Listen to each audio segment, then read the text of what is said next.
राजस्थान की तपती रेत, युद्ध भूमि में उठता धूल का तूफान और उसी के बीच खड़ा एक तेजस्वी साहसी योद्धा सम्राट पृथ्वीराज चौहान, जिन्हें इतिहास राजपूताना का शेर कहता है।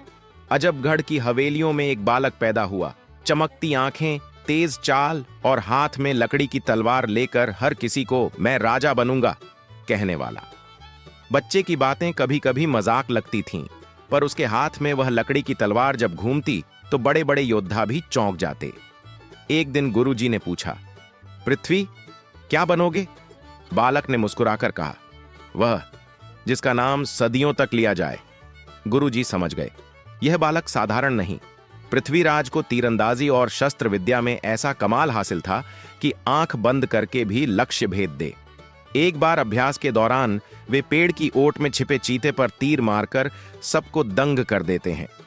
उनकी इसी अद्भुत कला को बाद में शब्दभेदी बाण कहा गया, जहां केवल आवाज से निशाना साधा जाता।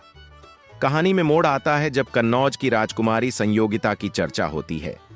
संयोगिता हर जगह पृथ्वीराज के वीरता भरे किस्से सुनती और मन ही मन उन्हें चाहने लगती।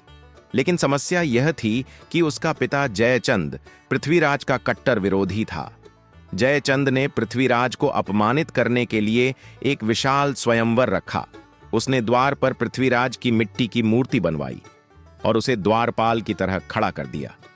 पर क्या संयोगिता यह अपमान सहने वाली थी? स्वयंवर के दिन का दृश्य बेहद रोचक था, जब राजकुमारी हाथ में वरमाला लिए सबके सामने चल रही थी। हर राजा उम्मीद में कि शायद वह उसे चुन ले, किंतु संयोगिता सीधी गई मूर्ति के सामने। सब हैरान, और फिर वह मूर्ति को वरमाला पहनाती है। उसी क्षण सभा में हंगामा मच जाता है और तभी मूर्ति के पीछे से निकलता है असली पृथ्वीराज चौहान। वह राजकुमारी को कंधे पर बैठाते हैं और दोनों घोड़े पर बैठकर वहां से भाग निकलते हैं। यह प्रेम नहीं, बल्कि इतिहास का सबसे रोमांचक अपहरण था। अब कहानी का असली सस्पेंस शुरू होता है। उधर पश्चिम में एक महत्वाकांक्षी शासक उभर रहा था, जिसका नाम मोहम्मद गौरी था। वह भारतीय राज्यों को जीतने निकला और सबसे बड़ी बाधा थी दिल्ली और अजमेर का युवा सम्राट पृथ्वीराज चौहान। पहली लड़ाई, जिसे तराइन की लड़ाई कही जाती है, जो ईस्वी सन 1191 हुई थी। पृथ्वीराज ने गौरी 1151 को ऐसी शिकस्त दी कि इतिहास गवाह है, गौरी हारा हुआ मैदान छोड़कर भाग गया था। तभी मोहम्मद गौरी ने प्रतिज्ञा ली कि या तो हिंदुस्तान जीतूंगा या लौटकर कभी नहीं जाऊंगा। उसके बाद सवी सन 1192 की दूसरी लड़ाई में गौरी ने चालाकी से हिंदू राज्यों में फूट डलवाई और पृथ्वीराज चौहान को समय पर मदद नहीं मिली, जिसके कारण युद्ध के मैदान में वीरता भले ही पृथ्वीराज चौहान की थी, पर कुटिलता गौरी की। और इस बार पृथ्वीराज चौहान बंदी बना लिए गए। उन्हें बेड़ियों में बांधकर गजनी ले जाया गया। गौरी ने पृथ्वीराज को अंधा करवा दिया। अंधे होते हुए भी पृथ्वीराज की शांति सबको हैरान कर देती थी।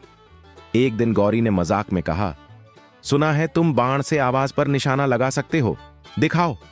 तब सभी दरबारी हंस रहे थे। उन्हें क्या पता था कि आज इतिहास बनने वाला है।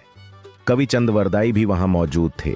उन्होंने पृथ्वीराज चौहान को संकेत दिया, हे सम्राट पृथ्वीराज चौहान, अभी मौका है। चंदवरदाई ने गुपचुप कविता पढ़ी, 4 बांस छलंग और 8 बांस दूर, तू है सम्राट पृथ्वीराज चौहान, मत भूल। यह कविता पृथ्वीराज को सटीक दूरी बताती थी। तभी मोहम्मद गौरी जोर से हंसा और उसी हंसी की आवाज पर पृथ्वीराज चौहान ने शब्दभेदी बाण चलाया। तीर सीधा जाकर मोहम्मद गौरी के हृदय में लगा।